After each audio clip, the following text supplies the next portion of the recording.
I think we have a pretty interesting panel today. I'm very excited to chat with Victor and Jason.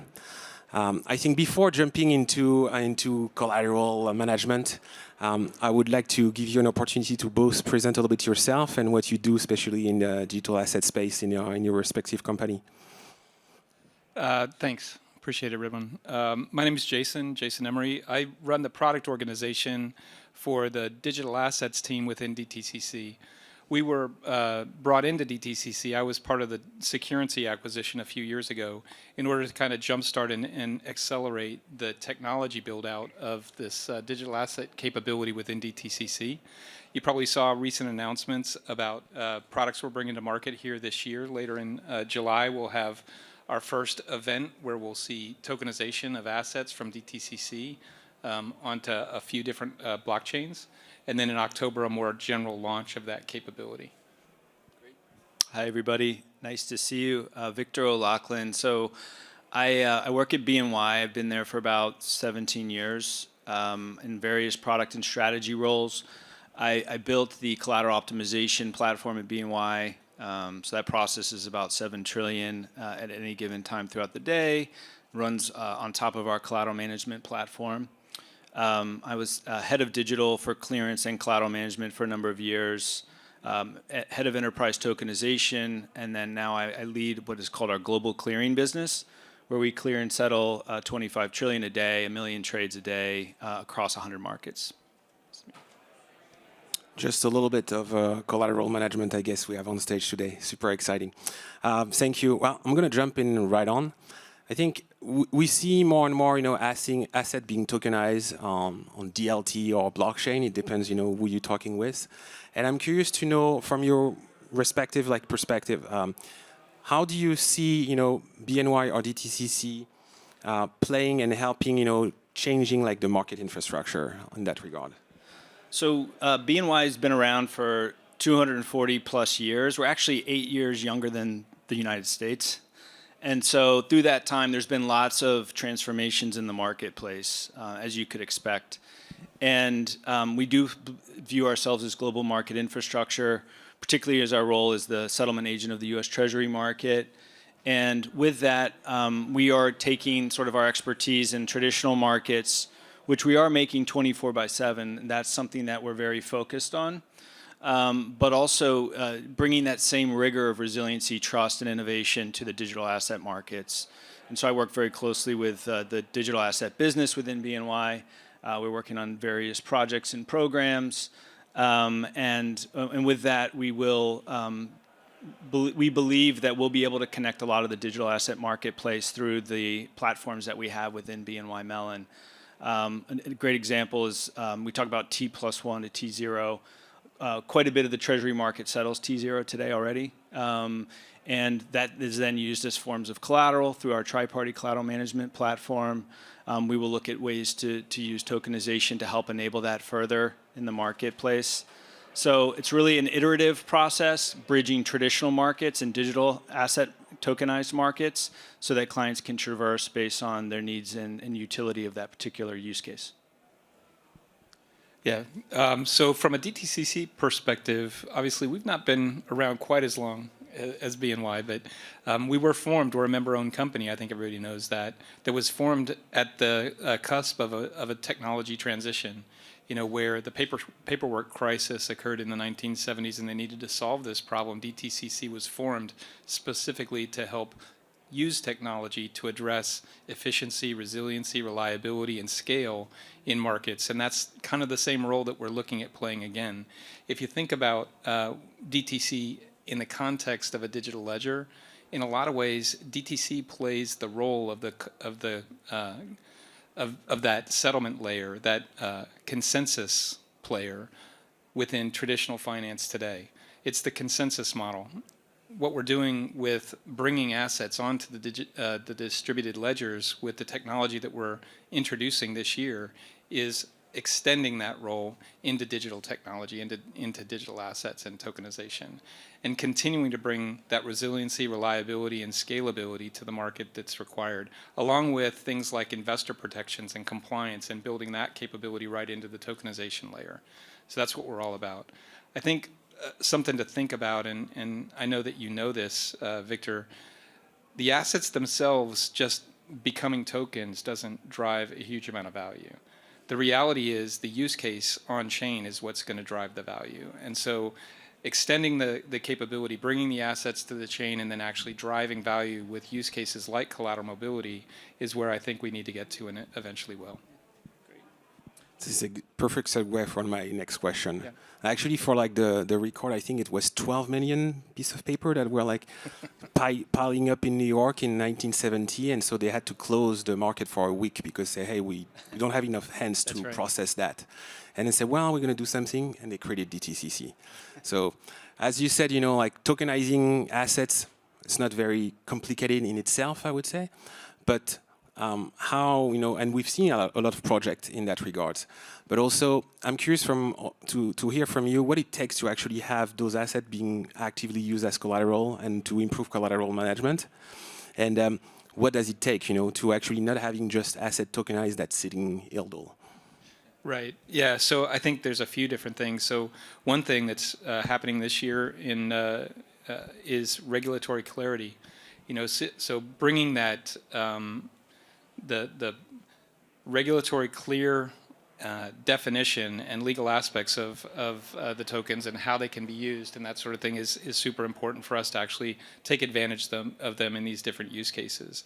And then having the capabilities to custody, to hold, to transfer, to manage assets by the different players in the market, like custodians and broker-dealers and that sort of thing, has to be in place. And in some cases, that means new regulatory requirements for those different market participants as well. And so I think in addition to just simply bringing an asset into being on a distributed ledger, you have to have the infrastructure, you have to have the application built, you have to have the different market participants with the capabilities in their infrastructure as well in order to take advantage of that. And then on top of that, having the regulatory clarity in order to be able to do this activity is necessary as well. Yeah, we agree. We see tokenization as another form of capability, right? And so there's different ways of using tokenization. You can use it within a private network. You connect it into a public network. It depends on the value that it creates for the end user, essentially. And so for us, we see tokenization, let's use funds as an example. It's not just enough to tokenize something. There needs to be a network of counterparties that can agree on the use of that asset and the demand for that asset. So collateral is a great demand for a fund or a security.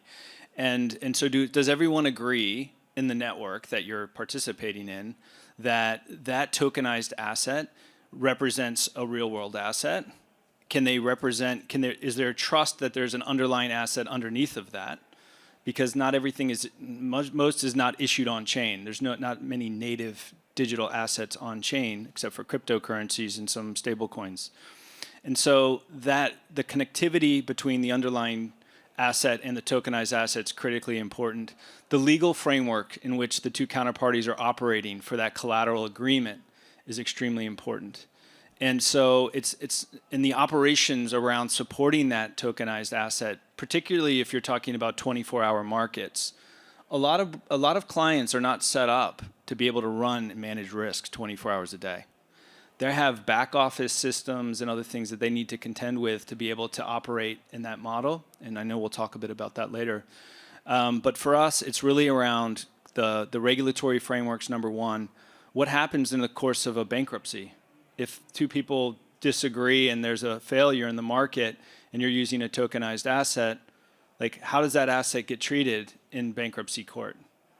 Are you going to be tied up in an FTX workout for 3 years? That's not why clients use BNY Tri-Party. They expect us to handle it and to do it immediately so they can get their assets as quickly as possible. And so those legal frameworks are super critical in addition to the regulatory framework, which we expect that will get worked out.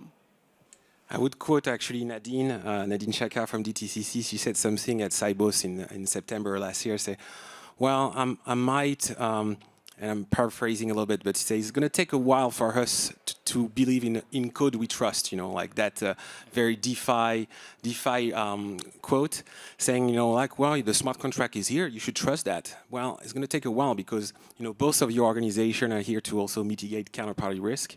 And we haven't seen even yet, what's going to happen, some of those tokenized, product when something goes wrong. And this is the role of organization like DTCC or BNY to make sure like those risks are very well understood and mitigated, because it's pretty critical if something goes wrong.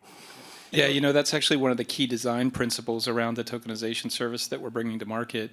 That legal clarity that you talk about is exactly one of the key aspects of what we were looking to build as part of the tokenization service.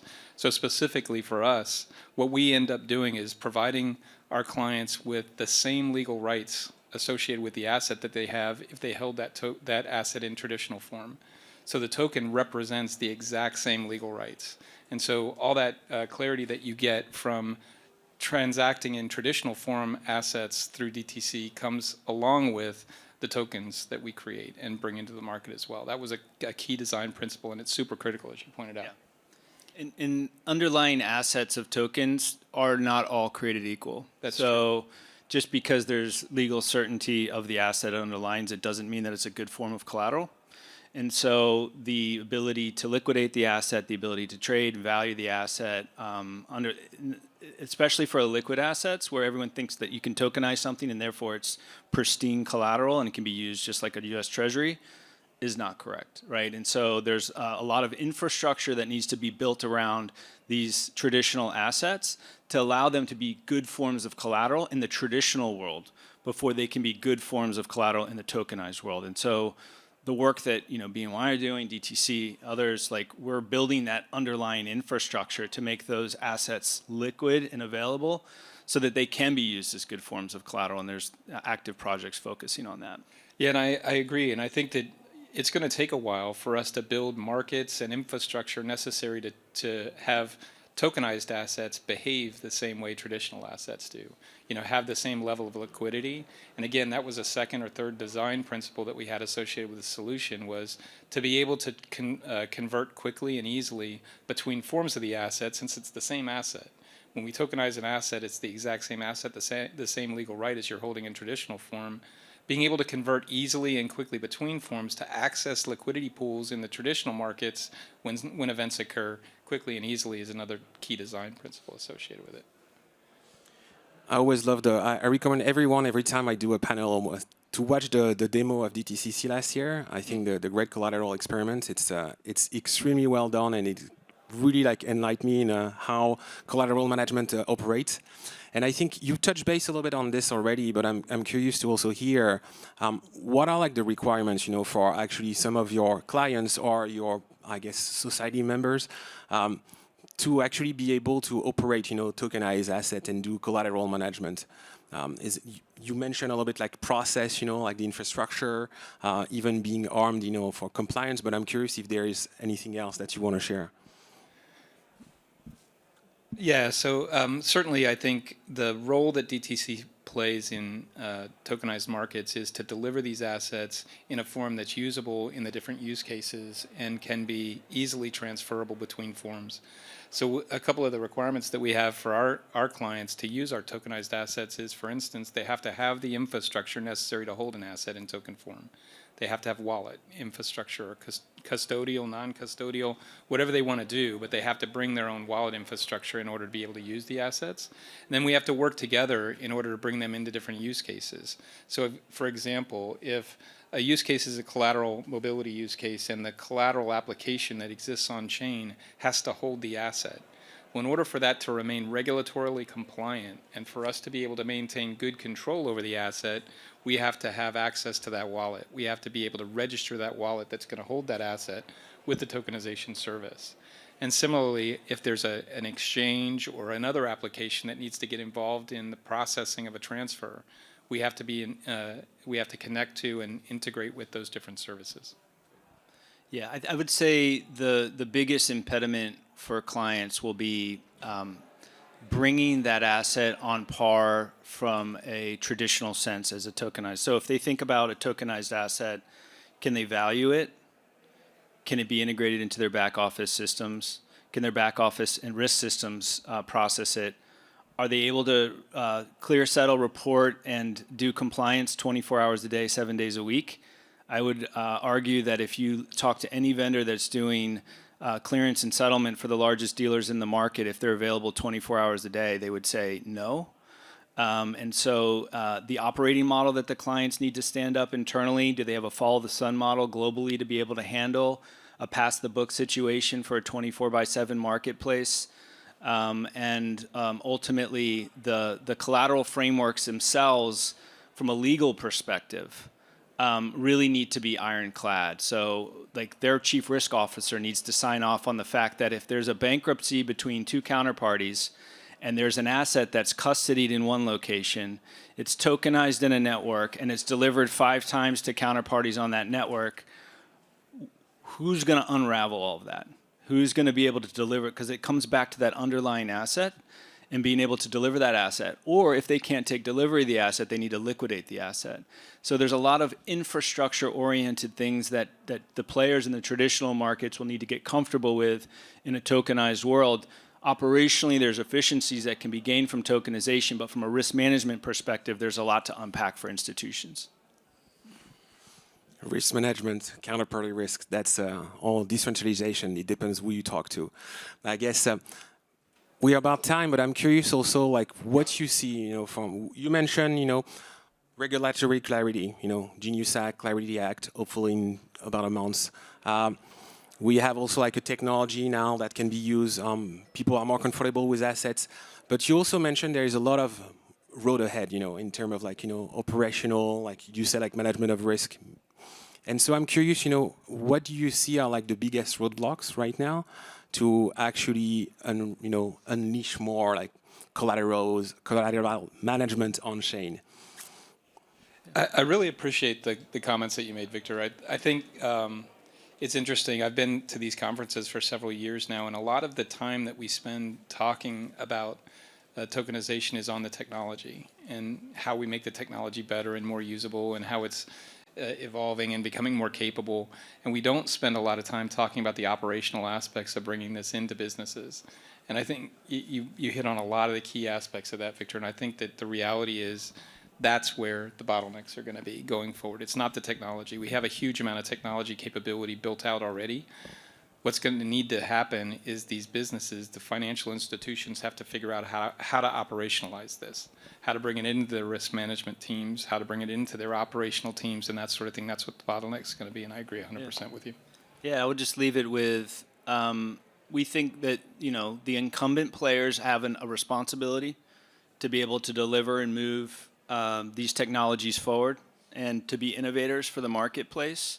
So we anticipate that, the likes of BNY and others, DTC, by leading from the front and proving out value using these new technologies, whether it's within our own network, because that's arguably the safest way of testing something, and then connecting it more broadly, and displaying that to regulators, and also to educate clients on how they should be interacting with you as a provider, is really the hard work, right? And so the regulators, we're engaged with them, and we're obviously working with them and trying to make sure that everyone's fully aware and educated of the opportunities.